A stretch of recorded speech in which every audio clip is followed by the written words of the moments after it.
नमस्कार दोस्तों, मैं आपके स्टोरी टेलर हूँ डॉक्टर श्रद्धा शहाणे। हर हफ्ते सुनो एक कहानी श्रृंखला में आज आपको रविंद्रनाथ ठाकुर द्वारा लिखित कहानी भिखारिन सुना रही हूँ। इस कहानी में लेखक ने यह बताया है कि ममता का भाव बिना भेदभाव किए निस्वार्थ भाव से सेवा करने को उत्साहित करता है और दूसरी ओर पूंजीवादी और सामंतवादी शक्तियाँ मानवीय मूल्यों का किस प्रकार पतन कर देती हैं।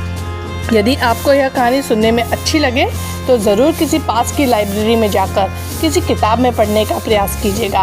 और आपसे यह भी निवेदन है कि मेरे चैनल को अधिक से अधिक सब्सक्राइब करें, कहानियों को अपने मित्रों को अधिक से अधिक शेयर करें और कहानी के अच्छे या बुरे लगने पर रिव्यू उस कमेंट बॉक्स में ज़रूर डालें। वह प्रतिदिन मंदिर के दरवाजे के पास जाकर खड़ी होती, दर्शन करने वालों को पुकारती, कहती ये फूल चढ़ावा तो लेते जाओ। बोली की मिठास दर्शनार्थियों को आकर्षित करती और लोग नेत्रहीन वृद्धा से महकते फूल लेते, उसकी झोली में पैसा डालते और आगे बढ़ जाते। सुबह से शाम तक वह उसी तरह सबका जीवन महकाती और रात्रि को मन ही मन भगवान को प्रणाम कर लाठी टेकती झोपड़ी की राह पकड़ती। झोपड़ी के समीप आते ही 10 वर्षीय बालक उछलता कूदता उससे लिपट जाता। वृद्धा उसे टटोलती, दुलारती और माथे को चूमकर जैसे पूरा प्यार उड़ेलने का प्रयास करती। बच्चा कौन है, कहाँ से आया, इस बात से कोई परिचित नहीं था। कुछ वर्ष पूर्व संध्या के समय लोगों ने उसकी गोद में एक बच्चा देखा। वह रो रहा था। असहाय और रोते बच्चे को वृद्धा ने अपनी गोद में बिठाया और उसे चुप कराने का प्रयास करने लगी। ममता का आंचल पाकर बच्चा सब कुछ भूल गया था। इस तरह वह वृद्धा के पास रहने लगा। वात्सल्य की तड़प ने वृद्धा की जिजीविषा बढ़ा दी। अब वह पहले से ज़्यादा श्रम करती और शीघ्र लौटने की कोशिश करती। बच्चा माँ के स्नेह को पाकर प्रसन्न था। वृद्धा ने अपनी झोपड़ी में एक हांडी गाड़ रखी थी। दिन भर की मेहनत से वह जो कमाती उसमें से बचत करके डालती जाती। वह बच्चे के सुखद भविष्य को बुन रही थी। बच्चे को अच्छा खिलाना, पहनाना और प्रसन्न देखने में ही वह प्रसन्न रहती थी। उसे लगता जैसे उसकी मंजिल मिल गई हो। दिन भर फूल बेचती और घर आकर बच्चे को हृदय से लगा लेती। मंदिर के पुजारी की दया उस वृद्धा पर थी। वह उसे मंदिर की फुलवारी से फूल तोड़ने देता और उसकी ममता पर गर्व महसूस करता। वृद्धा भी फुलवारी को पानी से सींचकर सेवा करती। उसी नगर में सेठ बनारसी दास रहते थे। देवभक्त और धर्मात्मा के रूप में उनकी अपनी पहचान थी। उनकी कोठी पर हर समय ज़रूरतमंदों की भीड़ लगी रहती।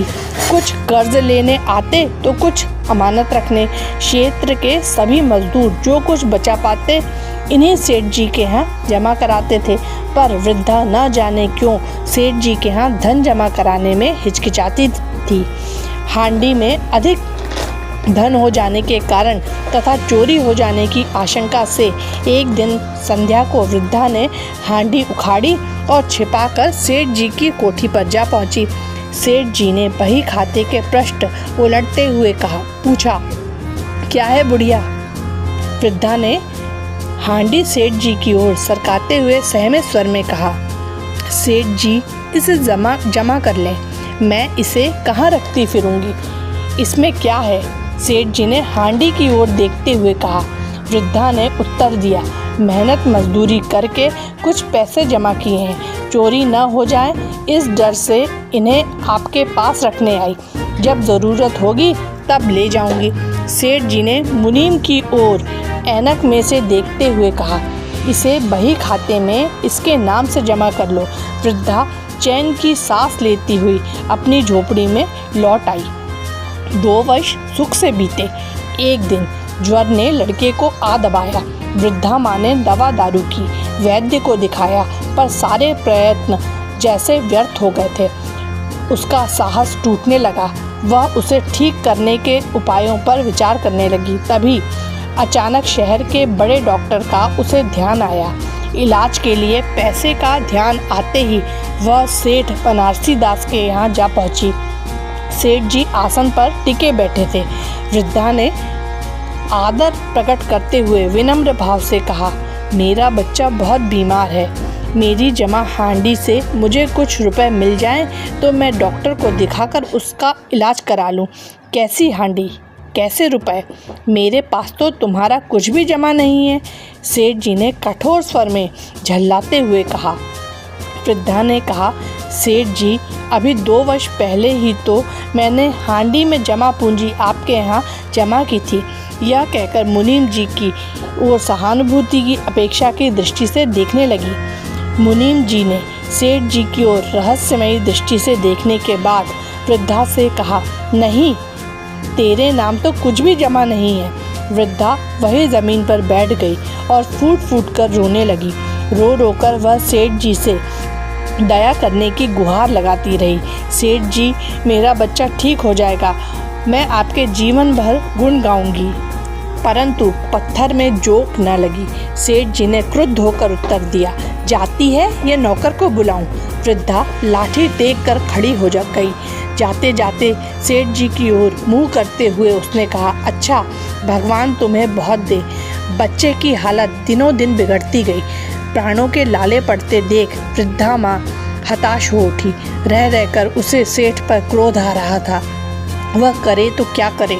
अचानक वह कुछ सोचकर उठी और बच्चे को गोद में उठाकर सेठ जी के घर की ओर चल पड़ी। बच्चे का शरीर ज्वर से और उसका कलेजा क्रोध से जल रहा था। बच्चे को लेकर वह सेठ जी के यहाँ पहुंची और धरना देकर बैठ गई। एक नौकर आया और वृद्धा को देखकर सेठ जी को इसकी सूचना दी। सूचना पाते ही सेठ जी ने उसे वहाँ से भगा देने का आदेश दिया। नौकर ने बहुत कोशिश की पर वह टस से मस न हुई। थोड़ी देर बाद सेठ जी स्वयं आए।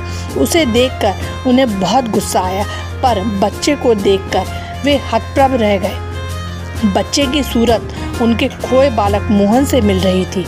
7 वर्ष पूर्व उनका बेटा मेले में खो गया था। बालक की जांघ पर लाल रंग का चिन्ह पहचान कर सेठ जी एकाएक चिल्ला उठे, यह बच्चा तो अपना मोहन ही है। इसके साथ ही तुरंत वृद्धा से बालक मोहन को छीनकर सेठ जी ने अपने कलेजे से लगा लिया। बालक का शरीर ज्वर से तप रहा था। हालत को गंभीर समझ सेठ जी ने तुरंत नौकर से कहा, जाओ तुरंत डॉक्टर को लेकर आओ। वे बालक को लेकर अंदर चले गए। बाहर वृद्धा चिल्ला रही थी, मेरे बच्चे को मुझे वापस कर दो, वह मेरे दिल का टुकड़ा है, उसे मत छीनो। सेठ जी अपना अधिकार जताते हुए बोले, यह बच्चा मेरा है, इसे कुछ नहीं होने दूंगा, इसे किसी भी कीमत पर बचाऊंगा। वृद्धा ने जोर से ठहाका लगाया, अब यह तुम्हारा बच्चा है, इसीलिए इसे प्राण देकर भी बचाओगे? दूसरे के बच्चे की जान नहीं होती? यह कहाँ की मानवता है? सेठ जी की दशा अजीब थी। वे जैसे निरुत्तर हो गए थे। उनके अंदर का अहंकार धू धू करके जल रहा था। वृद्धा कुछ देर बाद अपनी झोपड़ी की ओर चल पड़ी। डॉक्टर ने आकर मोहन को दवाएं दी। दवाओं ने अपना प्रभाव दिखाया। होश आने पर उसने आंखें खोली और बोला, माँ। अपने आसपास माँ को न पाकर वह रोने लगा। उसकी हालत फिर बिगड़ने लगी। ज्वर बढ़ रहा था और वह माँ की रट लगाए जा रहा था। डॉक्टर परेशान थे। सेठ जी के हाथ पांव फूलने लगे। चारों ओर अंधेरा नजर आ रहा था। सहसा सेठ जी का ध्यान उस वृद्धा की ओर गया जो थोड़ी ही देर पूर्व अपने बालक की पुकार करते करते वापस चली गई थी। सेठ जी शीघ्र अपनी कार से झोपड़ी तक पहुँचे। बिना झिझके वे झोपड़ी के अंदर गए। वृद्धा टाट पर निस्तब्ध लेटी हुई आंसू बहा रही थी। सेठ जी पहले सहमे कि किस मुंह से इससे बात करें, पर बालक की गंभीर दशा याद आते ही उन्होंने झुककर उसे हिलाया। वृद्धा ज्वर से तप रही थी। सेठ जी ने प्रार्थना भरे शब्दों में कहा, तेरा बच्चा मर रहा है, वह बार बार माँ ही माँ पुकार रहा है, अब तू ही चलकर उसके प्राण बचा सकती है। आज तक सेठ जी ने किसी के सामने सिर न झुकाया था, किंतु वक्त ने वृद्धा के सामने उन्हें याचक बना दिया। सेठ जी वृद्धा के पांवों में गिरकर बच्चे की जान बचाने की याचना करने लगे। वे बोले, ममता की लाज रख लो, माँ का ममत्व जाग उठा। वह बीता हुआ सब भूल गई और सेठ जी के साथ चल पड़ी। घर पहुँचते ही वृद्धा ने मोहन के माथे पर हाथ फेरा। हाथ पहचानते ही मोहन ने तुरंत आंखें खोल दी। माँ, तुम आ गई? वृद्धा ने कहा, हाँ बेटा, तुम्हें छोड़कर कहाँ जा सकती हूँ। उसने मोहन का सिर अपनी गोद में रख कर थपथपाया और मोहन को नींद आ गई। कुछ दिन बाद मोहन बिल्कुल स्वस्थ हो गया। जो काम दवाइयाँ, डॉक्टरों और हकीमों से ना हो पाया, वह वृद्धा माँ की ममता ने पूरा कर दिया। वृद्धा माँ जब वापस लौटने लगी तो सेठ जी ने उससे मोहन के पास रुकने की बात कही, लेकिन वह न मानी। सेठ जी ने रुपयों की वह हांडी क्षमा मांगते हुए उसे लौटाई तो उसने कहा, यह तो मैंने मोहन के लिए इकट्ठा किए थे, उसी को दे देना।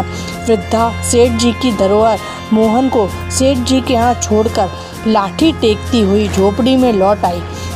उसके नेत्रों से आंसू बह रहे थे, पर आज इन आंसुओं में फूलों का मकरंद और ममता की गंध थी। वह आज सेठ बनारसी दास से महान हो गई थी। सेठ याचक था और वह दाता। यदि आपको यह कहानी अच्छी लगी हो तो ज़रूर इसे अपने मित्रों को शेयर कीजिएगा। धन्यवाद।